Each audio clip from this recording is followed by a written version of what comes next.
Hello, I'm Severn Suzuki speaking for ECHO, the Environmental Children's Organization. We're a group of 12 and 13-year-olds trying to make a difference.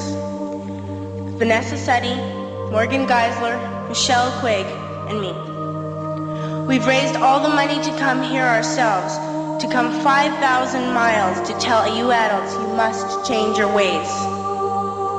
Coming up here today, I have no hidden agenda. I am fighting for my future. Losing my future is not like losing an election or a few points on the stock market. I am here to speak for all generations to come. I am here to speak on behalf of the starving children around the world whose cries go unheard. I am here to speak for the countless animals dying across this planet because they have nowhere left to go.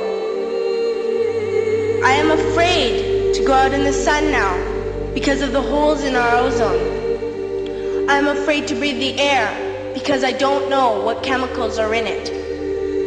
I used to go fishing in Vancouver, my home, with my dad, until just a few years ago we found the fish full of cancers.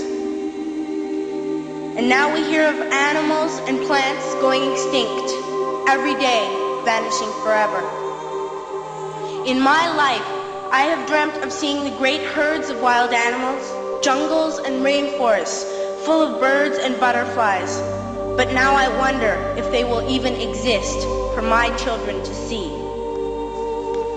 Did you have to worry of these things when you were my age?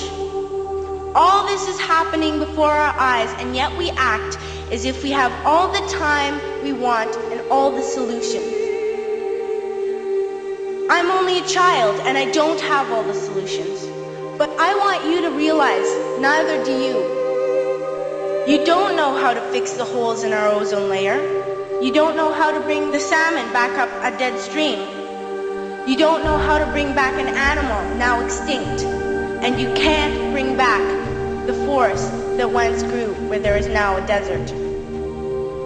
If you don't know how to fix it, please stop breaking it. Here, you may be delegates of your government, business people, organizers, reporters, or politicians, but really, your mothers and fathers, sisters and brothers, aunts and uncles, and all of you are someone's child. I'm only a child, yet I know we are all part of a family, 5 billion strong, in fact, 30 million species strong. And borders and governments will never change that. I'm only a child, yet I know we are all in this together and should act as one single world towards one single goal. In my anger, I am not blind, and in my fear, I am not afraid of telling the world how I feel.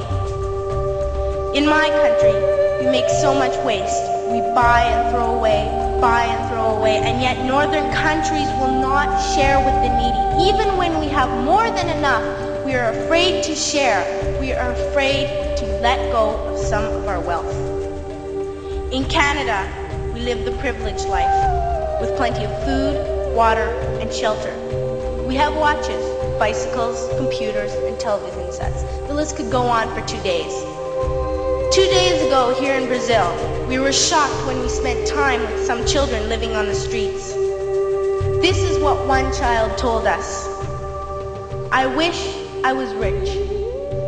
And if I were, I would give all the street children food, clothes, medicines, shelter, and love and affection.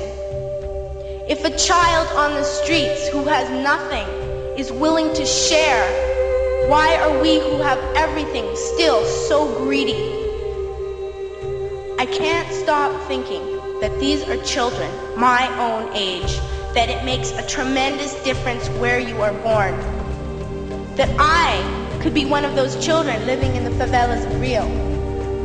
I could be a child starving in Somalia, or a victim of war in the Middle East, or a beggar in India. I am only a child, yet I know if all the money spent on war was spent on finding environmental answers, ending poverty, and finding treaties, what a wonderful place this earth would be. At school, even in kindergarten, you teach us how to behave in the world.